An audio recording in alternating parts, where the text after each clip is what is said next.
The following is intended only for mature audiences. Viewer discretion is advised.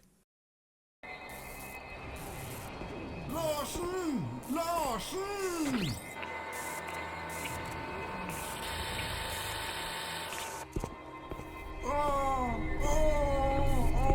Wake up! Herregud, hjelp meg! Hjelp meg!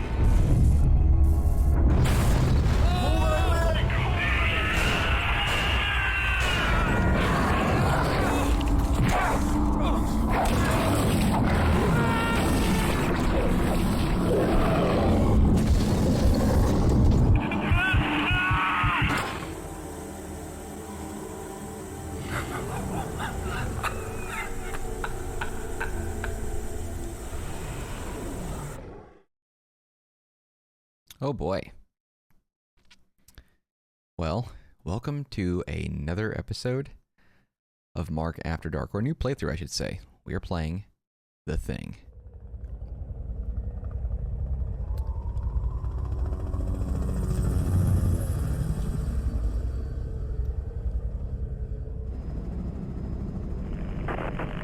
Blake, it's Whitley. What's the situation?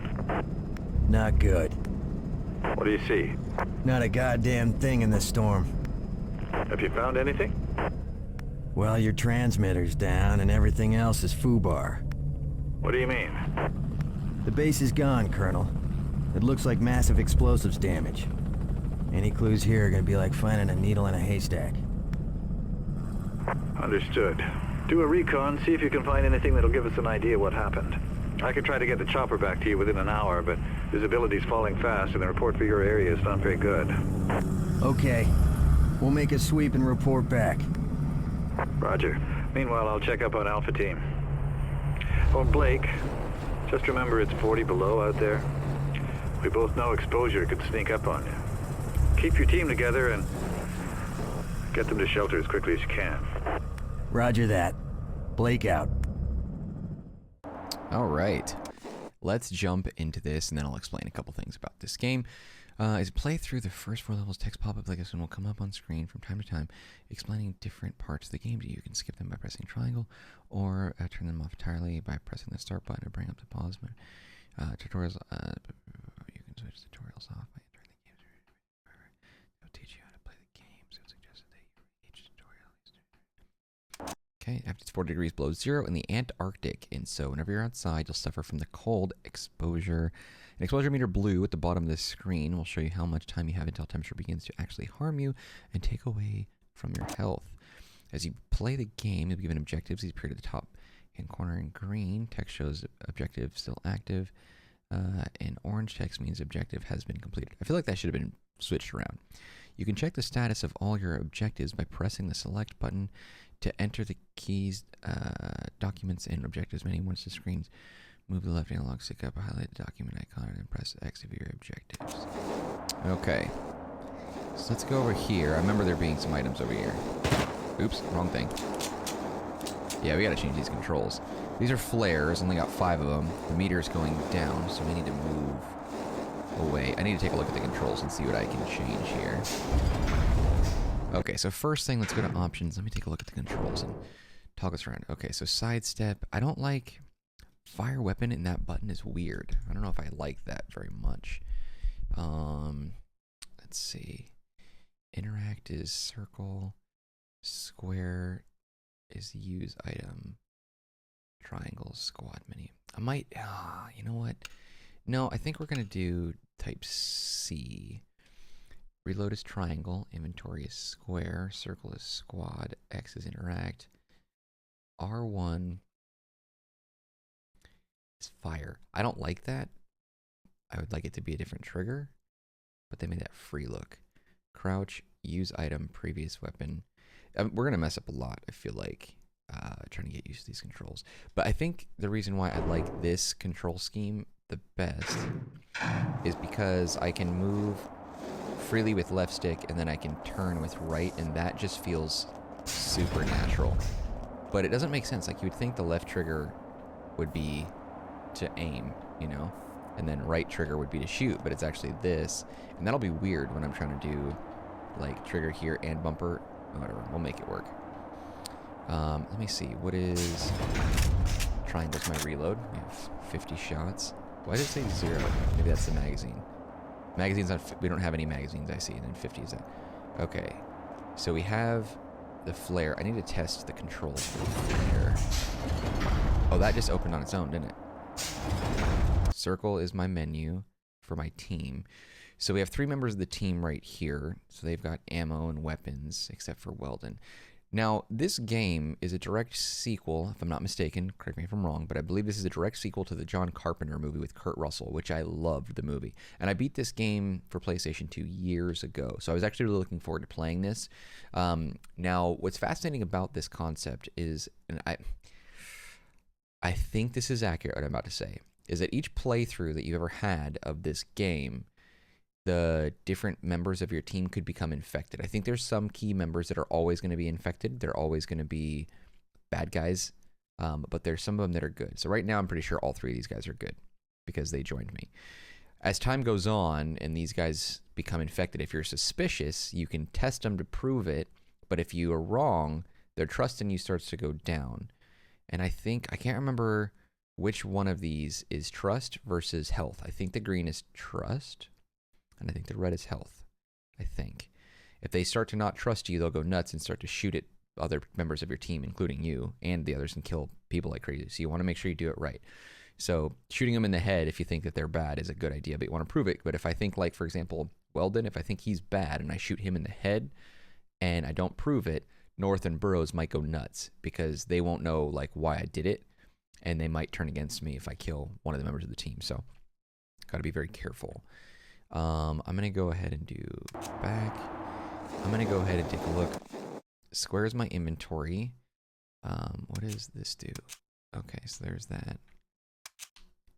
Okay. Discard, select back, use on self. Okay. So I think, if I'm not mistaken, left bumper should be tossing that. Okay. Okay, there we go. I just wanted to double check that. It'll be weird getting used to these controls. Now, this game holds a special place in my heart for many reasons, but there's something that I'll point out later on in the playthrough that I'm really particularly fond of. I actually found a secret, a glitch in this game that helped me skip like a major part of the level, and I don't know if anyone else in the world actually knows about this, so I will show you this because I discovered this on my own when I was playing it on the original PlayStation 2. But there's a cutscene first, so. Blake, you need anything repaired or even a simple bypass, and I'm your man. If any of you take on any damage, get back to me ASAP, and I'll help you out. I'm not carrying any dead bodies back. I'm locked, loaded, and ready to make shit dead. He's my favorite, for obvious reasons. Squad member communication. Your squad is made up of 3 different character classes that you can tell apart by their headgear. Soldiers always have a tough camouflage helmet on. Engineers won't go anywhere without their trusty cap, and medics like to keep warm in a beanie with a red cross on the front. Members of your squad are very much alive. They blink, they fidget when they are bored, and they think for themselves. Be careful how you treat them, as they are all trained veterans. Even if they are unarmed, they won't hesitate to take you down if they decide you are acting suspiciously. They will also communicate with you both verbally and with the use of icons that appear over their heads. For an explanation of the overhead icons, refer to your field manual. To interact with your team, press the circle button. The faces of any members of your squad close enough to receive orders will appear to show you their current physical and emotional state. You will also see a group command in the center of the faces. This is the follow or stay command. Highlighting this and pressing the X button will tell all the squad members shown to either follow you or stay where they are. As you move the highlight around the screen, a box in the bottom left and corner of the screen will give you information on what you currently have highlighted available.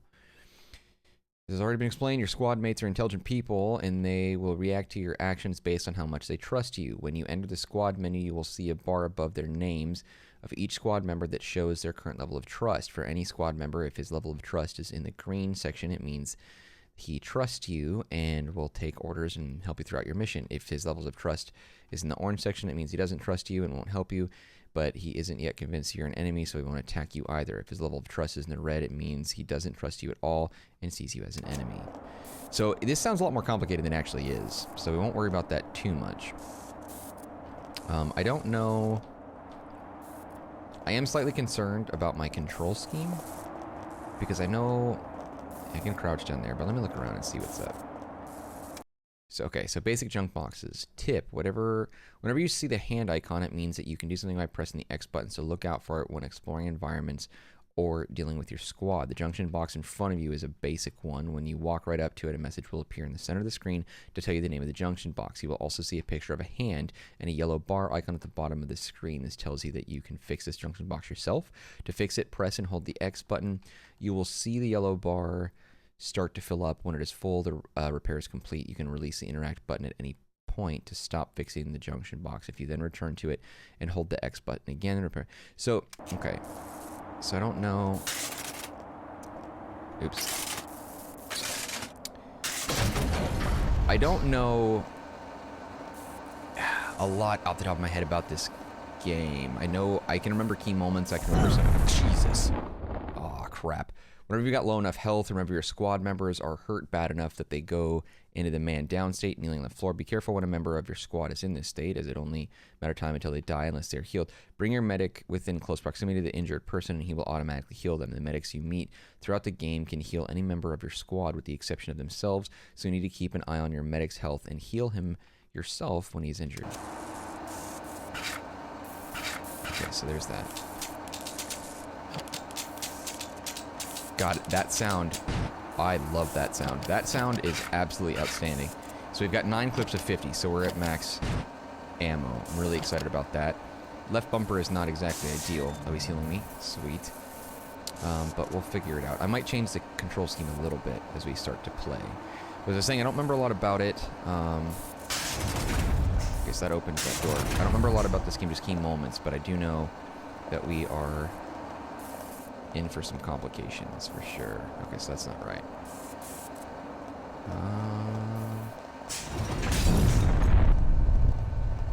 Okay, well, that's not good. I do remember this game has a massive level of stress. The controls are so smooth, but the shoot is going to be a pain. Okay, so we're out in the cold. We gotta get... Jesus, guys.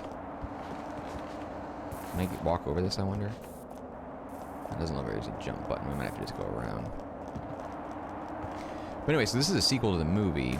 Picks up right where it left off. Kurt Russell's character is sitting there with his comrade in arms, and I think they're both...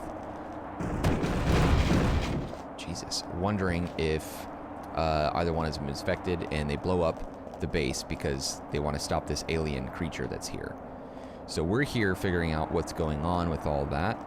And we need to get inside, though, because I'm starting to get messed up. So these blue lights indicate the path that we need to take. So we follow them, which is nice. This is like a super handy little thing. We need to get inside quickly. I don't even know if I'm going in the right direction. But we'll figure it out. This is Pierce. Come in. You're over. I need help. I'm your reason. Over. We're gonna go inside real fast just to make sure we get warmed up a little bit. There we go. Yeah, so these guys, let's see what's up. This is where the spaceship is, I think. Yeah. What the hell? So communications were severed. These guys know nothing about what went on in the previous... What do you think it is, Captain? Or in the movie. I don't know, and I don't care. Looks like a goddamn UFO to me. This shit gives me the creeps. Yeah, we're not alone in the universe and all that crap. Check it out and move on. Let's see. So we got some flares. Got a key. But yeah, if you saw the movie, John Carpenter movie, it's hard not to like it. But these guys are gonna look around. I'm gonna look around as well. I think the key is the only thing I can really get here, though. I don't remember. I wonder if this radio work. It looks like it might be damaged. Let me take a look if I can turn on captions. Audio, video, screen adjust, master volume. That doesn't really help me much, does it? Controls, advanced controls. Targeting, look, crouch. We don't really get captions. I was hoping we would. But yeah, I think in the movie, the alien was in here trying to build the spaceship after he crash landed here or whatever. That didn't work out very well. I think this is Kurt Russell's tape. I'm gonna hide this tape when I'm finished. If none of us make it, at least there'll be some kind of a record. I don't think it's Kurt Russell, The but it's his storm's been character. hitting us pretty hard now I for think. 48 hours. We still have nothing to go on. One other thing. I think it rips through your clothes when it takes you over. Windows found some shredded long johns, but the name tag was missing. They could be anybody's. We're all very tired. There's nothing else I can do. Just wait. R.J. McCready, helicopter pilot, U.S. Outpost, North 31. Yeah, that's Kurt Russell's character. So I'm pretty sure that there are more than of these throughout the game. There we go. That's what the sound was. There we go. We hit that. I'm going to take another quick look around here and just double check to make sure there's nothing of value. Looks like there is. Flares. I don't think I can like order these guys to take more flares though. I think that's kind of on me. But I do want to double check. Yes. Pistol ammo is backup. Super helpful. Which one of these was a spaceship direction? Take that as well. Stocking up on gear. Let me double check the control schemes one more time. I want to double check something. Type A. Free look is still right trigger. I don't like that. Fire weapon is X. That's so strange. That's such a weird choice for that. And free look is always going to be that, I think. Oh no, this is sidestep. Free look is up there. I don't like that either. Inventory, sidestep left, sidestep right. Let me try this. Curious. Yeah, I don't like that at all. We're gonna go ahead. Yeah, I'm just gonna deal with it. It's weird, but we're gonna deal with the odd placement of the buttons and see how this takes us. So, spaceship is there. Did that. Wait, but I think we just ran around that corner. Yeah, we need to go. A lot of stuff to figure out. So far, I don't think any of these guys are infected. We have to be super careful about where we run off to, because that will kill us very fast. The cold weather, I mean. But yeah, I mentioned earlier that I came across like a sort of a cheat discovery thing. I will show you that, because I'm very proud of it. I don't know if I'll be able to do it again, but when I find it, I'll show you what I did at least, and I promise I'm not making it up. I just don't know if I'll be able to do it. Locked doors. Not all doors will require you to fix a junction box. Some of them are just plain locked and require a key. The door in front of you is a locked door that you'll need to find the key in order to open it. I think we got that already. The key could be nearby or far away, on a table, or in the hand of a corpse. Okay. Gotta be careful. I don't know. Let's see. We need to look for... In front of you is an advanced junction box, and only your engineer can fix these. To get your engineer to fix an advanced junction box, you need to first identify the junction box by walking up to it until its name appears, as you would for a basic junction box. There are two ways that you can ask your engineer to fix it. First, if your engineer is close enough to the junction box, the I can fix it icon will automatically appear over his head. This allows you to walk right up to him and press the X button, which tells him to fix the junction box.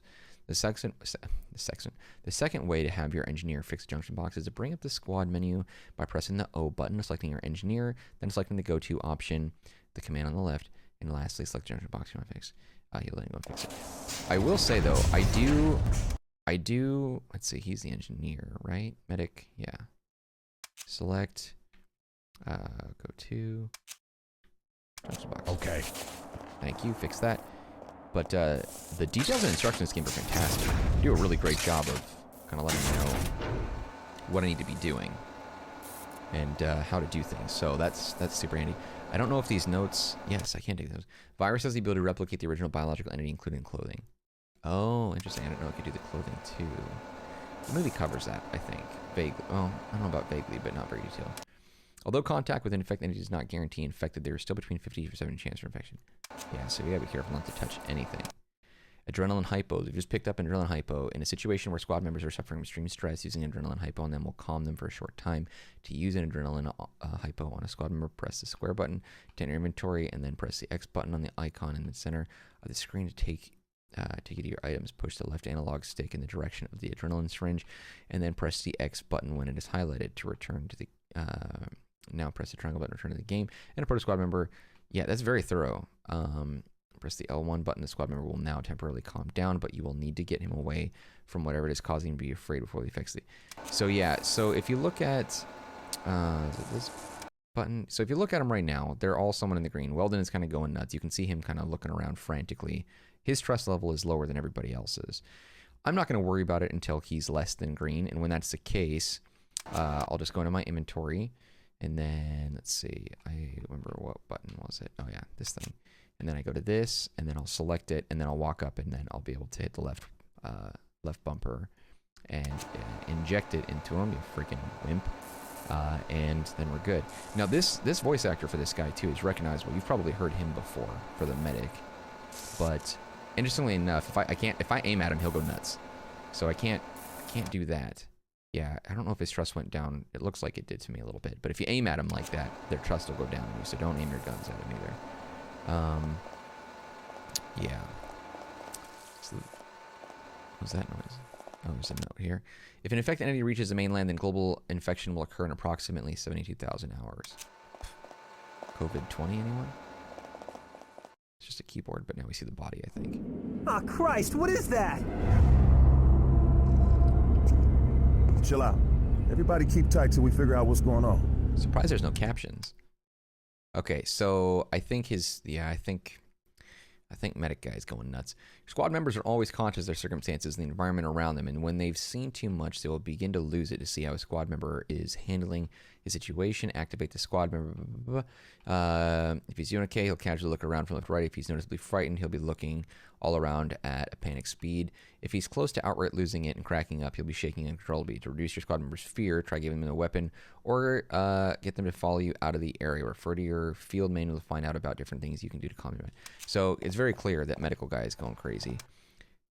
Oh God, calm the freak down, you little psycho. So I could give him a gun, but I'm not going to do that, actually. Is that a document I can pick up? I don't know. I'm not sure if I can pick this up. Can I shoot this? Doesn't look right. That document does look suspect. I feel like I should be able to grab that, but I also, yeah, I can't shoot that either. Okay, I need to move him out of here because he's gonna go nuts. And if they don't have a gun and they don't start shooting you, they will just run away like cowards. So we gotta make sure that he's okay. Access code doors. A door in front of you is an access code door, and you'll need an access code before it'll open. Access codes can be found written down and as part of computer terminal messages. You do not have to make a note of these codes, as Blake can remember them. When you found the access code for a door, go up to the access panel next to the door and press the X button to open it. Look for the access code to this door and return when you found it. Hint: access codes are usually just a series of numbers and may not be obviously labeled. So I don't think he knows this. An infected entity has the ability to fragment and survive. Every part of it is a whole. So yeah, in the movie, when one of the guys is infected, they shoot him to pieces, pretty much. And his head falls off, and his body in multiple parts can go ahead and become individual entities. Like the head grows legs and becomes a spider. It's disgusting. I feel like I remember there was something here. Was it the terminal? Maybe it was a terminal. Yeah, medical guy's going ape shit. Yeah. I have compiled a 5-page report from the autopsy performed on an anomalous corpse that was discovered at the Norwegian Outpost. It appears that what we are dealing with is some kind of self-repairing entity that has the ability to morph itself into different biological forms. Access to medical supplies is limited to myself and Gary, code 1138. That's what I needed. That's the kind of information Whitley was talking about. I gotta find that report. I like this guy's voice. He's baller. Let's see, what do we got? I don't know if I'll be using free look around much. That is a save point. So we might do that here. Let's go ahead and take a look. Yeah, dude. Friggin' do it. Oh, I can do it myself. So he was just asking. I was like... So save points are these little guys. Saving the game. Audio recorders allow you to save your progress. To save a game, go up to the audio recorder until the hand icon appears and press X button, and you'll be taking the save game menu. Cool. So we will save this. Save game. Yes. Memory card for PlayStation memory card. Slot 1 is unformatted. Format memory card. Let's do it. 8 megabytes. Yes. Format this dang thing. Cool. All right. Saving data to remove memory card. Okay. Success. All right, let me double check and see what it says. Checking memory card. I just want to double check to make sure it's got it. It does. Okay, so cool. So that, we'll get some health items in the next one here, but that is the introduction to The Thing. This game is extremely stressful, extremely fun, but it takes a lot of thinking. So I will continue this tomorrow night, and I hope you guys will join me. We've got a lot more to explore, people to save, aliens to kill, and all sorts of goodness in between all that. But thank you guys for checking it out. I hope you're excited like I am to take on this game as our new Mark After Dark playthrough. I will see you guys tomorrow, same time, same place, 10 p.m. Pacific Standard Time. Be safe, be well, and I will see you then. All right, take care of yourself. Bye.